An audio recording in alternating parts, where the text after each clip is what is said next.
Happy New Year, folks, and welcome back to WWE Network and Chill for the first time in over 2 months, where I, Graham G.S. Matthews, review original content the WWE Network has to offer, including other shows that I've talked about here on the show in the past, Legends House, Total Divas Season 1, Breaking Ground, some WWE 24 specials, a lot of great stuff on the network. It's an absolute steal at only $9.99. Get your first month free. This is not advertised content. This is not a commercial for the WWE Network, trust me. It's just a great freaking deal. So anyway, guys, first time in 2 months, I'm back here on the show. I really don't have a great idea of what I'll be talking about on a weekly basis here. New episodes going up every Monday now. So for those of you expecting a new episode of #AskGSM today, you're out of luck. New episodes go up on Wednesdays now. So it's WWE Network and Chill Mondays, Wrestle Rant Tuesdays, #AskGSM on Wednesdays, Wrestle Rant radio excerpts on Thursdays, and the random video blog back on Fridays with miscellaneous shit going up over the weekend. So this is my first video of the new year. I know I uploaded a bunch of old episodes of Wrestle Rant Radio on Sunday. So those were from obviously 2-3 years ago. So my first original video of the new year. Thank you guys for all your support throughout 2016. Here's to a even bigger, brighter, and even more successful 2017. Hope you guys had a great New Year's. So without further ado, right here on the show today, I figured, and you know what I was thinking earlier, a couple months ago, I was thinking about watching the Monday Night War show on the network, and I still might, but there's just so many episodes, and I'm the type of person that if I get into one episode of the show, that I gotta watch every single episode, and I've already seen the series before, obviously, but if I'm gonna review episode 1 of Monday Night War here on the network, then I'm gonna be reviewing every episode of the Monday Night Wars here on the WWE Network, or here on WWE Network and Chill, and there's a lot of episodes, and if I do one episode a week, it's gonna take me a long ass time. I might not do the same thing for Table for 3 just because it's not chronological. They're all various different episodes. I just thought I would start with the first ever episode of Table for 3 here today. And Table for 3 is one of the better shows they have on the network, to be honest. It's a great show.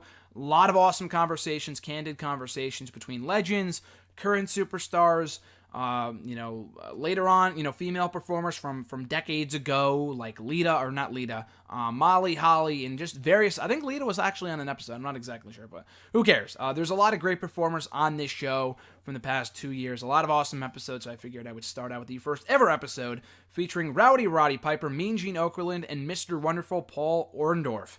This episode was called WrestleMania Legends. Obviously, all three men were a part of the initial WrestleMania back at WrestleMania 1 in 1985. So, let's talk about the show here. Basically, Table for 3 features 3 people. I think it's always been, obviously, it has to be 3 people. The show's fucking called Table for 3. 3 people go out for dinner, hopefully paid by WWE. They always joke about someone picking up the tab. Whether that's the case or not, I have no idea. But the show is very enjoyable. This episode aired back on August 2015, only days removed from Roddy Piper's passing. So they would premiere the show in the fall. A lot more new episodes came up later on in the fall in 2015, but I guess they figured they would show this episode just because Roddy Piper had just passed away like a week earlier, so the timing was kind of right for them to air this footage. And it was very sad to watch. I mean, Piper's got a lot of amazing stories. They shared a handful of them here, and now that he's just gone, which a lot of people are still coming to grips with, is just still shocking and saddening to me. But anyway, so he's on this show. Paul Orndorff kicks off things talking about the foresight that Vince McMahon had to create WrestleMania, and Piper specifically talks about his scuffles, so to speak, from WrestleMania 1 and 2 with Mr. T, and obviously anyone who has ever paid attention to wrestling history knows that there is genuine heat, or at least there was genuine heat between Piper and Mr. T, and now Piper talks about celebrities coming into their business and kind of making a mockery of it, whatever. Piper said they were there to protect the business, and he talks about, various celebrities from Muhammad Ali to, everyone else that was a part of WrestleMania 1, but he said, no. Mr. T was different. He was physically involved in WrestleMania. He was in the wrestling ring itself. I was going to hurt him, is what he said. He wanted to actually hurt Mr. T just because of the, like I said, the real-life tension and heat between the two. So he talks about it. He shares another story about him and Don Morocco talking about, or reading a paper that said wrestling being 99% fake. And then Morocco said, see, they don't even know.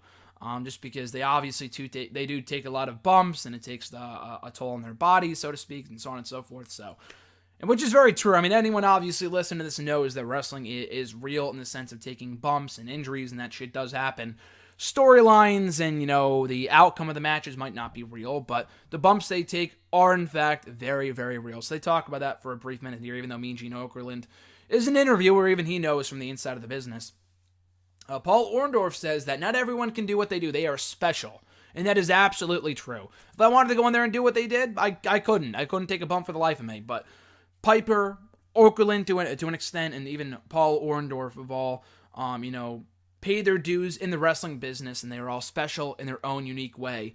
And Piper says if we didn't get an opportunity, we would make it. And that's the mindset. I think that's a great life lesson to take home from. That's an awesome piece of advice for anyone to kind of, a big takeaway from this episode to kind of take home with them, just because not every opportunity is going to present itself to you. You got to fucking make your opportunities. If that door isn't being open for you, you got to knock that fucking door down. That's what you got to do. So anyway, Gene kind of jokes around, and Gene, I talked about him before. Mean Gene was on Legends House, as was Piper. But Mean Gene is so funny. I mean, you would probably know that just from the stuff that he does. Like the fuck it after the sign falls on him at SummerSlam, I think 90s or 80s something, I don't remember. One of the late 80s SummerSlams, maybe 80, maybe even the first one, I don't know. But Mean Gene is an absolute riot. He says he's going to pick up the breakfast tab for the guys. Orndorff says that it's up to the wrestlers to help people get through their tough times, their trouble, even if it means taking bumps and bleeding. It was way worse back in the day. I mean, wrestling is still capable of that to this day in helping people get through tough times, because in many ways, wrestling is an ultimate escape from reality. But with Paul Orndorff, and he's talking about how it used to be back in the day in wrestling, and the fact that you just think of all the shit these guys had to go through, and the actual, not like just the bumps and the stuff they do in the ring, but just leaving the ring as a heel specifically. People would be throwing shit at you, bleeding, and he's talking about all those scars that he's gotten from wrestling, and they do this for our entertainment, and these are the people that are shitting all over him, yet they still did it anyway, which was just amazing to me when you really think about it. All the shit these guys go through, not only the travel, not only the bumps they take in the ring, and the rigorous road schedule, but just more so back in the day than now, but the shit like this where they're leaving the ring as heels and they're trying to escape the arena unscathed. And these are the people that are throwing the shit at them that they're trying to provide the entertainment for, which just, again, blows my mind, but they wanted to do it, and they wanted to provide this entertainment, so that really kind of shows what their character is all about. Mean Gene gets into some road stories. Piper tells a story about himself. Bob Orton and Don Morocco. I didn't get the full story here. I mean, Piper tells some great stories. This one kind of confused me a bit. So I guess the general gist of this story was that they had a car. It broke down or something like that. They tried to get it back up and running. Didn't work. They left it near a train, which it did not hit, by the way, which was surprising, I guess, according to Piper. They went back to the hotel, reported the car as stolen. I guess the car is reported as stolen. They don't report it as stolen, I think, if I got that correct. Piper gets arrested, and then he just all of a sudden remembers, and Paul Orndorff brings it up, that Mr. Wonderful was the one that bailed him out of jail, and Piper said that's the kind of things that comes back to my mind, when I kind of think about this kind of stuff. So, funny story from Piper, if not a bit confusing at times, but maybe other people would get it more than I would. I don't know, I couldn't really follow along with some parts of the story. Then they transition from road stories to talking about ribs. And ribs, especially back in the day, were freaking hilarious. And they said there were no two bigger and better rib guys in the business than Mr. Fuji and Mr. Perfect. And I think it was Piper who told this story about Mr. Perfect. He took a fucking shit in a bag. He took a shit in a bag and left it under the ring for these three guys that were waiting under the ring. Maybe not three guys, but multiple guys that were waiting under the ring for 3 hours, waiting for Sting's entrance or something like that to happen. So they were sitting next to a bag of shit for 3 hours, a whole episode of Nitro with this bag of crap next to him, thanks to courtesy of Mr. Perfect. That was just hilarious. I mean, it's awful. I would hate to be in that position. I'd be pissed if I was one of those people. But I heard that, I just thought it was really, really funny. So anyway, that was one story. And then Piper also talks about, I don't know who told the Mr. Perfect story, but then Piper also told the story about Johnny Valentine also taking a shit. So a lot of shit stories here. Not bad stories, but stories literally about poop. He talks about Johnny Valentine taking a poop and how he could just squat over, take a shit, and this is gross, so if you're eating, pause it and watch another time, but he talks about how Johnny Valentine can take a shit, squat over and shit, and put in his words, not mine, the Dairy Queen curl on it every single time, like an ice cream cup. That was just gross. And I feel even worse for Mean Gene and Mr. Wonderful listening to this, just because they're there eating their food while they're listening to Piper talk about this. And then Piper says to the waiter, "Could you put the DQ curl on your poop?" Or I don't think he says poop, but he says, "Could you do the DQ curl, whatever?" I thought that was hilarious. Super gross. I don't know if that's even possible. I'm sure it is if Piper's talking, when he must have seen it firsthand. But that is super fucking gross. That is just nasty. But I guess he said Johnny Valentine could do it. Paul Orndorff also tells a story about how he had his bag, had 18 locks put on it by a bunch of people, and no one ever came forward with it. No one ever admitted to doing the rib, the prank, whatever. But he had the nickname of Oscar, as in Oscar the Grouch, and being kind of a grouch when it came to ribs. And usually those are the people that are prone to the most ribs, because they know if it bothers you, they're going to do it more. So someone put 18 locks on the bag, but he later admits, Orndorff does, that it was a pretty funny rib. I think Piper also mentions, or I think it was Piper. I think it was Wonderful. I don't remember. But, no, Mean Gene tells a story about Frenchie Martin, who I think was a manager back in the day. He would have his bag pop open at the airport, and kind of like that classic prank where you got like sex toys in there, all this inappropriate shit, and it would pop open, intentionally obviously, at the airport, and all the crap would come piling out, and people would just be standing there aghast, you know what I mean? And that was pretty funny too. I guess that was courtesy of Frenchie Martin. Piper also talks about another rib that he was a victim of at WrestleMania, right after WrestleMania 6, which is the infamous WrestleMania where Piper had half blackface on for his match against, I think it was against Bad News Brown, wasn't it? Against Bad News Brown, he had the half blackface on, which would never fly today. And I think that's one of the things that should not fly today. That was not terrible, but pretty edgy, I guess, even for that time period. But anyway, so we went backstage, and it was that type of face paint that would not come off due to the, like if you sweat, it wouldn't come off. Because if you sweat, it would have come off. So it would have come off. So what they did was they gave him face paint that wouldn't come off with sweat, and they would take a simple special solution for them to take the face paint off.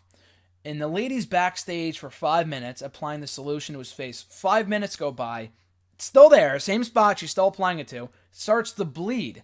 And then Piper later finds out Andre the Giant, Arnold Skoland, took out the solution, dumped it out, and replaced it with just water. And he gets pissed, and he said it took a month for him to get that off. For him to get the solution off of to get the face paint off of his face for a full month, and going to the spa, and I think he said tanner or something like that, I don't know. Or whatever, to take it off. And it took literally a month, he said. But that's not the worst of it. So the story does not end there with Piper. He said he got hammered, as Piper would do. And then he goes back to his hotel. He wakes up, finds the door off of wherever the fuck the door is. The door is gone in his hotel room. The door is completely gone when he wakes up. And he also finds a cowboy hat on the floor. And as if that isn't weird enough, he finds a big Mickey, a 4-foot Mickey Mouse that he bought for his daughter to bring home with him. He puts it on the plane, he buys a ticket, an extra plane ticket for the Mickey Mouse, and then flies home with a Mickey Mouse next to him on the plane in a seat with partial blackface still on his face. That is the life of Rowdy Roddy Piper, ladies and gentlemen. So, great story to kick it off, or to end off this episode of Table for Three on the WWE Network with the WrestleMania Legends. And as they close off, Gene says they all agree to go get a cocktail afterwards, and they say it's 5 o'clock somewhere. Amen. Even though I don't drink, amen. So anyway, guys, thanks for listening. Thanks for checking out the inaugural installment of my reviews of Table for Three. Whether we will continue Table for Three in the future, who knows? What I just might do is just review new content that goes up on the WWE Network in the future. Like if a new episode of Legends House goes up, or not Legends House, sorry, Legends with JBL goes up, or if a new episode of Ride Along goes up, or if a new episode of Storytime, which has quickly become one of my favorite shows in the entire network. If one of those episodes goes up, we'll talk about it here on the show in the weeks to come. So we're talking about relatively fresh content, material, whatever. But Table for Three is great. I really enjoy Table for Three. I might just go out of order and review certain episodes, but this episode, you wouldn't think it was too great. Not my favorite episode, but still a really good show. All three guys had great chemistry. They have that history in the business dating back to the first WrestleMania. So a lot of cool stories, a lot of old school. It had an old school feel to it. A lot of great old school stories and ribs and road stories and stuff like that. So 2 thumbs up. I really enjoyed it. So check it out, guys, on the WWE Network Takeover 3 WrestleMania Legends. Next week, what I'll be talking about, I have no idea, so stay tuned here on the channel by staying subscribed, liking the videos, leaving a comment, sharing the videos. All that stuff is amazingly appreciated. I thoroughly appreciate the support you guys have shown, as I said earlier, throughout 2016. I look forward to an even bigger, brighter, and more successful 2017. So stay tuned tomorrow for we had the return of WWE Network Chill today. Tomorrow is the return of, I was going to say Legends House, I wish, because that was on my mind when we were talking about Table for 3. Tomorrow is the return of Wrestle Rant. I'll be talking about the In Your House 1 pay-per-view from May 1995. What a throwback that is, we'll talk about that tomorrow here on Wrestle Rant on the channel. The day after that, as we said earlier, hashtag AskGSM up on Wednesdays, Thursdays, Wrestle Rant radio excerpts, and Fridays, the random video blog back being on Fridays, and then Saturdays, Sundays, miscellaneous content with interviews, all the Wrestle Rant radio episodes, injection of inspiration, which I was gonna film one last week, didn't have the time, so hopefully we do one in the next couple days. It goes up this coming weekend. But anyway, guys, stay healthy, have an awesome week, enjoy your first full week of 2017. I'm Graham GSM Matthews, and I'll catch you folks down the road.